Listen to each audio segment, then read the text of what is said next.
ડેડિયાપાડાના MLA Chaitar વસાવાની થોડાક સમય પહેલા હત્યાના આરોપ સાથે નર્મદા પોલીસ દ્વારા ધરપકડ કરવામાં આવી હતી. તો હવે આજે તેમની જામીન અરજી પર રાજપીપળા કોર્ટમાં સુનાવણી હાથ ધરવામાં આવી હતી.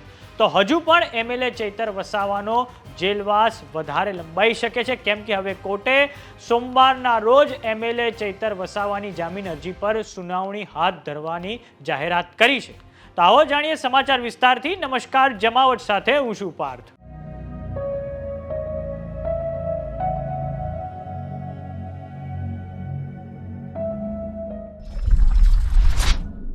ડેડિયાપાડાના એમએલએ ચૈતર વસાવાની થોડાક સમય પહેલા હત્યાના આરોપ સાથે નર્મદા પોલીસે ધરપકડ કરી હતી. આ ધરપકડને લઈને આજે જામીન અરજી પર રાજપીપળા કોર્ટમાં સુનાવણી હાથ ધરવામાં આવી હતી. તો હવે એમએલએ ચૈતર વસાવાનો જેલવાસ વધારે લંબાઈ શકે છે, કેમ કે કોર્ટે સોમવારના રોજ આ કેસની સુનાવણી હાથ ધરવાનું નક્કી કર્યું છે. આ જામીન અરજી પર ગઈકાલે સુનાવણી થવાની હતી, પરંતુ પોલીસે એફિડેવિટ રજૂ ના કરતા આ સુનાવણી આજ પર ગઈ હતી અને હવે આજે કોર્ટમાં એમએલએ ચૈતર વસાવાની જામીન અરજી પર સુનાવણી હાથ ધરવામાં આવી હતી. આજે બપોરે 3 વાગે કોર્ટમાં એમએલએ ચૈતર વસાવાના જામીન અરજી પર સુનાવણી શરૂ થઈ હતી. કોર્ટમાં બેઉ પક્ષો દ્વારા સામસામે દલીલો થઈ હતી. એમએલએ ચૈતર વસાવાના વકીલ સુરેશ જોશીએ આ જામીન અરજી રજૂ કરી હતી. સામે વકીલ જીતેન્દ્રસિંહ ગોહિલ છે.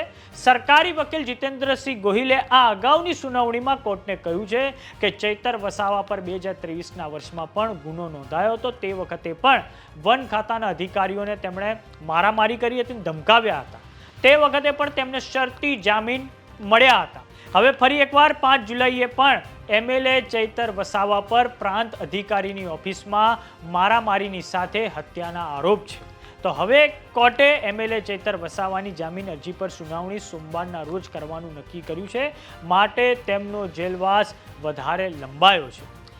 વાત કરીએ સમગ્ર મામલાની, તો થોડાક સમય પહેલા ડેડિયાપાડામાં પ્રાંત અધિકારીની ઓફિસે આપણો તાલુકો વાઇબ્રન્ટ તાલુકોની મિટિંગ હતી, જેમાં એમએલએ ચૈતર વસાવા પણ આવ્યા હતા અને સાથે ત્યાં ભાજપના હોદ્દેદારો હાજર હતા.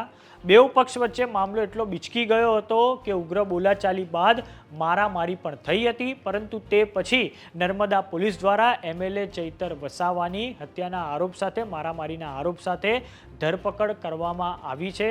ત્યાં જે ફરિયાદી છે સંજય વસાવાનો આરોપ છે કે એમએલએ ચૈતર વસાવાએ ત્યાં જે તૂટેલા કાચના ગ્લાસથી મારી હત્યાનો પ્રયાસ કર્યો હતો. સાથે જ મને ધમકી આપી હતી કે તમે બહાર આવો, અમે તમને જોઈ લઈશું. મામલો એટલે બિચકી ગયો હતો કે એમએલએ ચૈતર વસાવાએ પ્રાંત અધિકારીની ઓફિસમાં એવું કહ્યું હતું કે આ જે આપણો તાલુકો વાઇબ્રન્ટ તાલુકો જે છે પ્રોગ્રામ, તેની કમિટીમાં કેમ મારો કોઈ માણસ નથી. તો આ બાબતે લઈને તે પછી એમએલએ ચૈતર વસાવાની નર્મદા પોલીસ દ્વારા ધરપકડ કરવામાં આવે છે. અને હવે આજે કોર્ટમાં જે સુનાવણી હાથ ધરાઈ હતી જામીન અરજી વિશે, તો કોર્ટે કહ્યું છે કે હવે સોમવારના દિવસે આ જામીન અરજી પર નિર્ણય લેવામાં આવશે. તો આ બાબતે જે પણ અપડેટ હશે અમે તમને આપતા રહીશું. તમારું શું માનવું છે કે ભાઈ ચૈતર વસાવાની જે ધરપકડ થઈ છે તેને લઈને તમારું શું માનવું છે, અમને કોમેન્ટ બોક્સમાં લખીને જરૂર જણાવો. જો તમે અમને યુટ્યુબ પર જોઈ રહ્યા તો સબસ્ક્રાઇબ કરો. જો તમે અમને ઇન્સ્ટાગ્રામ અને ફેસબુક પર જોઈ રહ્યા તો ફોલો કરો. નમસ્કાર.